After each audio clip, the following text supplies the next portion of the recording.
We have a latest update for Joao Felix to Manchester United. However, March, it looks like United have backed off this deal, but the president of Atletico Madrid has some good information as far as Joao Felix's next destination is. Then, we are talking about Frankie de Jong, the president of Barcelona, has come out and really gone ahead to confuse the world because he is telling us something else from what we've been knowing all along. He said the same thing in America, and then he let John Mata and Richard Arnold, the CEO of United, fly into Barcelona to agree a deal with him. Not until Frankie de Jong said, "I'm not leaving here without my money that I really demand you." That's it. So we are going to talk about why Antony never played in the game we played against Bournemouth at Old Trafford. You know that very well.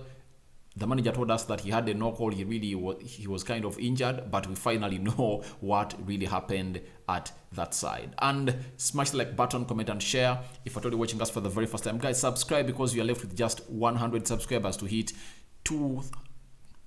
100 subscribers to hit 10,000 subscribers onto this channel, meaning that by the end, I'm 100% sure by the end of today, we are going to be in a 10K subscriber family. And guys, thank you very much for really making me that big.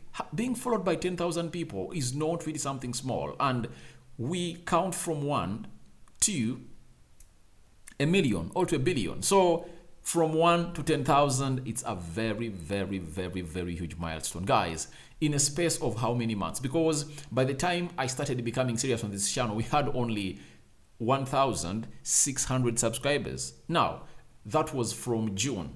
In a space of 6 months, we've managed to add on close to 9,000 subscribers. How can I thank you? Obviously, by getting you content and content. So, Rokan David is my name. Let's get into this story. Now, today, the draw of the FA Cup 4th round has been held. United is going to play Reading, and we are hosting it at Old Trafford. Guys, what kind of luck did Ten Hag come with? You see, each and every time we are drawn at a team, we are playing at Old Trafford. We've not yet gone ahead to play away. In the Carabao Cup, the first game we played Aston Villa at Old Trafford. We knocked them out. There came a team called Burnley. We are drawn with it at Old Trafford. We hit it and we knocked it out. Tomorrow, on Tuesday, we are playing the quarterfinal of the Carabao Cup. Where is it? It's happening at Old Trafford. We are playing Charlton. Every draw is in our favor, and in the semi-final of the Carabao Cup, it's going to be a 2-game tie, meaning that we are going to host that team and then be hosted by the team you're going to be drawn against. So that's it, and I believe by Wednesday, we will be knowing who we are going to face in the Carabao Cup semi-final, because I know tomorrow we are going to go through. These chances that Ten Hag has really brought at Manchester United are really unseen before. He's really lucky, and you know, even if you are beautiful, even if you are well prepared and you don't have luck, nothing will come by your side. You know, hard work, patience, and everything is really spearheaded by luck. When you're having luck and you work hard, obviously you go to the infinity of the world. Not so? And guess what? Everton in the FA Cup 3rd round, we are drawn at Old Trafford and played at Old Trafford. So that means even our next fixture is going to be Reading coming to Old Trafford. And who is really coaching Reading? It's the former United legend known as, what is his name?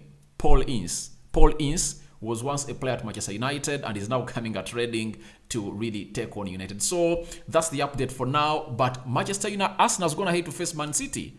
Isn't that a jinx? According to me, it's a jinx because facing Man City in the 4th round of the FA Cup, it's too early. I think if I told you start facing that team at the quarterfinal, semi-final, that's okay. But facing at that level, it's really a jinx. And Arsenal is going to Etihad. You know that very well. So it shows you how unfavored they are as United in this draw. So we are facing Reading, and I believe we are going to go through to the next round of the FA Cup. And I have something in me that we might see a shocking season as far as winning trophies is concerned at Manchester United. Have you thought about this? With the mentality Ten Hag is instilling to these players, I think they are looking at 4 trophies. You get? We are in the peep of the Premier League title, 9 points behind Arsenal. We are playing City, and Arsenal is playing Spurs. Then after, we will play Crystal Palace and then play Arsenal. You know that very well. Meaning that if we get 3 points against Man City and we draw against Arsenal, we won't be in a very far vicinity from really winning this title. This title is possible. We can win it because we've gone ahead to win 17 games. 17 games of Erik ten Hag. We are unbeaten in the last 17 games. Now, you know what I'm talking about. So, let's get into the first story. As that is done, a player called Antony never took part into the game of United that we played against a side called Bournemouth. In that game, we are told that he got an injury, but today the Mirror, a source that has been so close to Erik ten Hag, has gone ahead and confirmed to us why this player really never really appeared. Remember, we played that game on the 31st. Not so? That's it. United forward Antony was involved in a crash on the motorway on New Year's Eve in a terrifying accident, meaning that he was involved in an accident. That's why he never really took part into that game of football. But he was in the match squad, but he got an accident, and obviously it was really confirmed that he's not going to play in that game of football by the physicians of Manchester United because he had a terrifying incident. The 20-year-old did not sustain any injuries in the accident but was left badly shaken while no other individuals were involved. So he was shaken badly. That's why the manager said, you aren't going to come here and really play a role into my team. Now, we've been told by the police around the area that it arrived at the scene on the M56 near Antony's home while the footballer passing a breathalyzer test with his car recovered. Antony was left out of the United squad as he recovered from the incident, meaning that United knew it very well and they told Antony, please, you are not going to be part of this squad because you are not in the right mode to go on the field of football and play the game of football. So that is the update coming in from Antony. He really got an accident that really never allowed him to play that game of football. Now, apart from that, let's get into these other stories. The president of Atletico Madrid has finally spoken about the current situation of a player that United is interested in. However much we are in for Weghorst, I believe if at all a chance is offered to United that is really not financially or that is financially affordable, United can go all out and sign Joao Felix.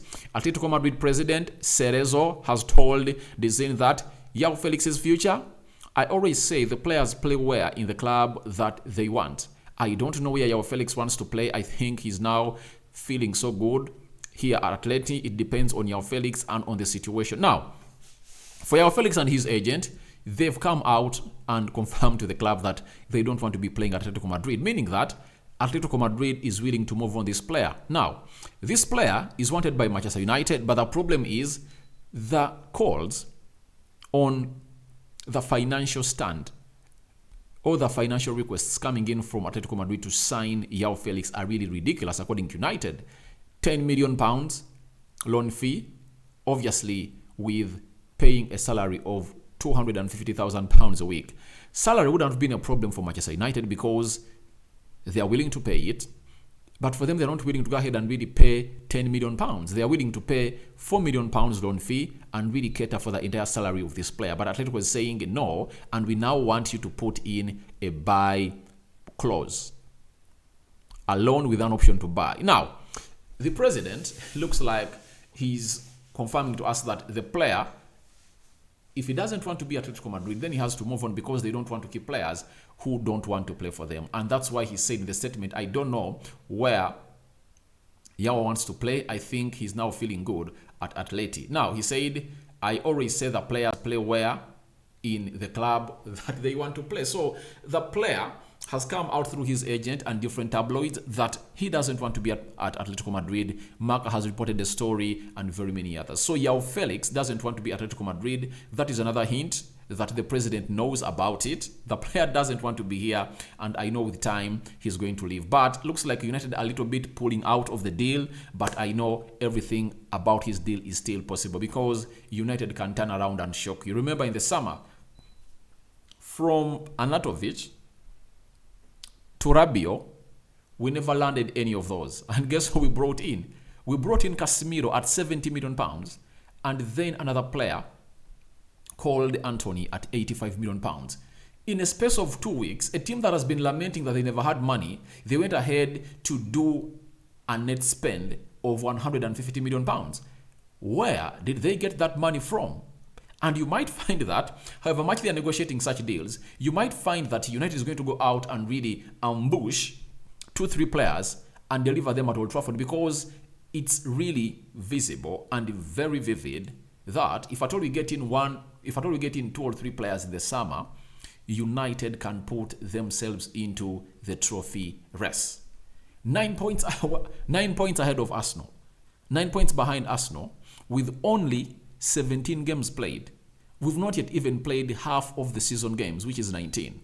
So we are going to play the next 2 games and really level 19, meaning that we are really in a better position if at all Erik ten Hag is being back. Because get Ten Hag the players he wants, he will go on another lengthy stretch of unbeaten run that everyone will ever think of or will never think of. So I believe United can shock us. United can shock us because they shocked us in the summer. We never knew that we were going to get those players. We were talking about Ziyech, Cody Gakpo, and very many others. And then Antony was delivered. Casemiro came in through. So let's wait and see as these talks of the new owner are really going in through between the Glazers and the Qatar investment group. You might find that maybe by the end of next week, they might have reached an ultimatum and they'll really talk to Ten Hag, and Ten Hag will tell them that I want us to play Champions League football. I want us to win the league because it's possible in my first year. We can win the UEFA Europa League and we can put ourselves directly into competing for 4 trophies. Carabao Cup, we are in the quarterfinal. We are playing Charlton tomorrow. When you look at the FA Cup, we are playing Reading, meaning that we are going to switch ourselves in the round of 16 or quarterfinal in the next round. Premier League, 9 points behind the leaders. UEFA Europa League, we have Barcelona in the playoff. Beat Barcelona into the round of 16, hence propelling ourselves to another level. So if the new owners are really gotten early enough, we can find ourselves into the January shop window big and better and getting players that Ten Hag wants to see to it that we really get these deals done and dusted. After that deal of Joao Felix, however much it looks like Arsenal are really ahead of United, now overtaken United, the Barca president, known as Joan Laporte, has spoken about the De Jong situation, and I've called it De Jong confusion. Do you know why? This man is really a confusing president, and he doesn't watch the words he says every time he really opens up his mouth. Now, he has told Fabrizio Romano that Frankie De Jong is not for sale. He wasn't for sale in the summer and he won't leave this year. De Jong is a very appealing footballer. We know that, but I insist he's not for sale. Now, this guy said the same words while they're still in America because Barcelona had its preseason in America. You remember that very well. Where Frankie De Jong was not even played as a central attack midfielder. A central defensive midfielder, and Xavi played him as a central defender in all of the games they played. Now, when they returned to Catalonia, guess who he meets? John Mata and the CEO of United, Richard Arnold. They agree a deal for Frankie De Jong for 75 million euros. Upfront fee was 65 million euros and 10 million euros of add-ons. That is the amount of money they agreed for a deal of Frankie De Jong. Meaning that the player was for sale. And just a week back in America, I had said the player is not for sale. Now, what is really delaying this deal to happen is because Barcelona don't want to pay the money Frankie De Jong is really demanding them. That's it. So, I don't believe the words of this guy. You get? After Samuel Lucas came out and confirmed to us that Frank De Jong privately confirmed to Erik ten Hag that he wants to come to Manchester United. But he cannot come out verbally and say that because Barcelona that's what they want, to see to it that they really send him off the club and sell him, and his deferred wages won't be credited onto his account. He wants his money. That's why he's still at Barcelona. And I believe in the summer, we are going to see a deal or a story of Frankie De Jong floating all over because Erik ten Hag never gives up. He wants Frankie De Jong. Look at the project and how interesting it is in just his first year. I believe if Ten Hag is talking to Frankie De Jong, of which it's a yes, he's telling him, look at this project. You are the only missing piece in this jigsaw to see to it that we really take on to the next level. So that is it for Frankie de Jong, and I don't believe in the words of the president of Barcelona because he keeps shifting goalposts. He keeps shifting goalposts year in, year out. So right now, I don't believe in his words. If at all you are taking them serious, it's up to you. But me, I'm not taking them serious. Let no one lie to you. I'm not taking them serious. The words of Joan Laporte, I'm not taking them serious for a second. So this is a confusion that is in between the president of Barcelona and his words. He is ever shifting goal posts. That is the president of Barcelona. And I have another story that I want to come out and really pour out here. Where is it? A little bit. Where is it? I think I'll do it tomorrow. Not so? I'll do it tomorrow. I'll do it tomorrow. So guys, thank you very much for watching in through. Smash the like button, comment and share. Tell me your thoughts on Felix deal. Still possible to United? What do you think about the Frankie de Jong confusion? The president of Barcelona always eating his words and meeting United to really see to it that they really get this deal done and dusted because they wanted to sell the player. And there is a story that has always been coming out from managing Barca that Barcelona really having a problem with its financial stand. They won't be even able to register Balde as a senior player next season if at all they don't sell off a big player. What does that mean? They need to offload a player to see to it that everything goes to balance in the books of accounts. May the Almighty bless you abundantly. I sign out for now. See you later. And tomorrow it's United versus Charlton. I think I'm going to go out and put out my match preview in the morning. First video coming in through, then the rest will come in later. Sign out for now. See you later. Good night.